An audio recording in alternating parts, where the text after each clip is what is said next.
To end the year, I wanted to look at some of the good things we got in Yu-Gi-Oh!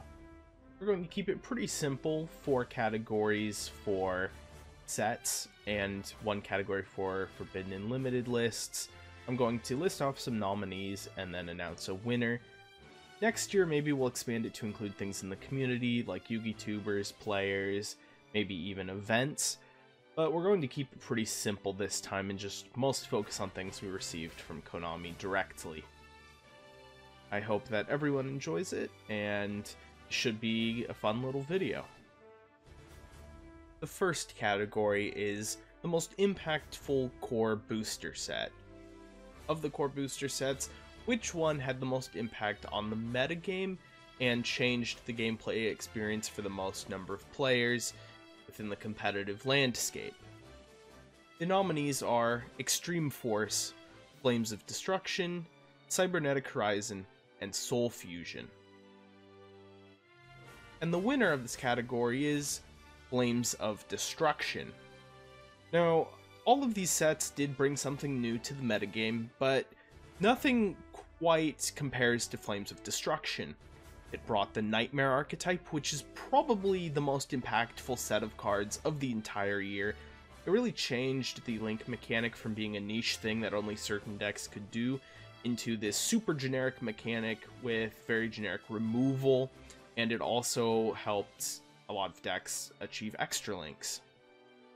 Some other really powerful cards that were introduced in the set were Topologic Chisbania, which is a great way for dealing with back row decks. Altergeist Multi-Faker, which introduced one of the best control decks of the year, into the metagame anyway. Ghost Bell and Haunted Mansion, an extremely useful hand trap that was underappreciated at first, but generally saw an increase in play throughout the year. Infinite Impermanence, the first actual trap, hand trap, that saw a lot of play. Red Reboot, another great way of dealing with back row decks. Really power creeped the whole idea of turning off trap cards. Called by the Grave, which was sort of our first direct way of countering most hand traps. And of course, Sekka's Light reintroduced Burning Abyss to the metagame and definitely gave Mermails a brief phase to shine. This list is not exhaustive, but this is simply a short list of some of the examples of the impactful cards that came out in Flames of Destruction. While certainly one of the strongest sets we've ever received, it is very much deserving of this award. The second category is Best in New Releases from non-core booster sets, boxes, and tins. While I do think it is important to consider the meta impact of these non-core sets, they are also one of the primary ways Konami introduces interesting new archetypes for more casual players, as well as just fun things for competitive players to do on the side, at locals, or just with friends. The nominees for this category are Dark Saviors, Battles of Legend, Relentless Revenge, Shadows in Valhalla, and Hidden Summoners. The winner for this category is Dark Saviors. All of these sets introduced some interesting new cards. The Dark Saviors had Sky Strikers, arguably the strongest archetype introduced the entire year, as well as some really cool, more casual archetypes like Vampires and Fur Hire. Fur Hire being a brand new archetype, Vampires being an older one that it just brought a lot of new support in for. By far, I think this was the most interesting set for the widest variety of players. While I do see the appeal in sets like Battles of Legend, Relentless Revenge, where you have competitive cards like Topologic Gumblar Dragon, and some more casual cards like the Fairy Tail archetype, which could have been competitive but didn't end up being. It's cool, but it just doesn't really stack up to the incredible lineup the Dark Saviors brought to the table. Interesting cards also in Shadows in Valhalla, like the Valkyries, but nothing too competitive was introduced, and Hidden Summoners had Prank Kids, but it's still somewhat unclear how good that deck is, and all the other cards it introduced were in general very poor, and not really that popular with casual players. The third category is Best in Reprints from non-core booster sets, boxes, and tins. Konami uses several of their non-core booster sets to bring down the price of an already pretty expensive game, and these are the best sets that helped budget players compete in the game, and just in general made it more convenient for competitive players to pick up whatever deck they wanted to. The nominees in this category are Battles of Legend, Relentless Revenge, Shadows in Valhalla, 2018 Megatins, and Legendary Collection Kaiba. The winner in this category, and I will say in many ways it was a very close and difficult decision, are the 2018 Megatins.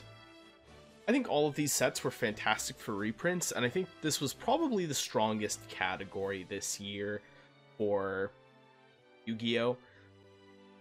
However, the 2018 Megatins really have the largest lineup of excellent reprints. They tend to pretty much every year, I think you can go through pretty much every year that they've had Megatins, and the Megatins would probably win. This year is no exception, although I do think it's very close, as I mentioned. It reprinted True Draco cards like Dragonic Diagram and True Draco Heritage, Trickstar cards like Andina and Lycoris, World Chalice cards, Altergeist cards like Meloseek and Marionetter, all the Mech Knights, Firewall Dragon, Top Logic Bomber Dragon, Borlo Dragon, so you just Skull Dread, and the ever-present Evenly Matched. This is not an exhaustive list, but that's a pretty impressive resume just right there, and I think it's just slightly above all the other sets, maybe just half a head above all the others. You do have things like Ash Blossom and Joy Spring reprints and Shadows in Valhalla, the Legendary Collection Kaiba, but they do fall short in other places. Shadows in Valhalla is pretty shallow in the reprint category, mostly focusing on that Ash Blossom and the Invoked cards, whereas Legendary Collection Kaiba had a lot of fairly mediocre reprints that have gotten reprints in other places recently, and also suffered greatly from short printing. Battles of Legend, Relentless Revenge also suffers from a lot of mediocre reprints that we didn't necessarily need, so I think that definitely puts the 2018 Megatins at the top. The fourth and final category for Yu-Gi-Oh! Products is Best Structure Deck. Structure decks are a very good way for new players to be introduced to the game, and for budget players to easily construct competitive decks. The nominees are Wave of Light, Lair of Darkness, Power Code Link, and Zombie Horde. The winner is Zombie Horde. Now, this is not a very strong category this year. In years past, we've had structure decks where you can just buy 3 of them, kind of combine the best cards from all 3 into one deck, and you could even compete at a regional level sometimes with them, the likes of Dino Smasher's Fury. This is not really the case this year.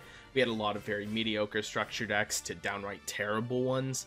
Zombie Horde, though, is definitely the best one. I think you can do well at locals using this structure deck, or at least buying 3 of them and putting them together. And you could maybe get an okay record at a regional. You probably do want some outside support cards, though. Overall, it didn't come with a ton of new cards that were great. It did come with Doom King Paladroach, Necro World Banshee, and Glow Up Bloom. A lot of the other new zombie cards weren't very good, but it did include a lot of reprints of very good zombies that are starting to get pretty old. Some of them are very old. So I think that's pretty neat, and overall, it's an okay structure deck in a year where we've had some pretty awful ones. For our final category, it is the Best Forbidden and Limited list. We had 4 of them in 2018, one in February, best known for the banning of Double Iris Magician and the limiting of Firewall Dragon. May, best known for the banning of Astrograph Sorcerer and Masterpiece the True Draco Slaying King. September, best known for the banning of MX Saber Invoker and Nightmare Goblin. In December, best known for the banning of Firewall Dragon and the limiting of Armageddon Knight.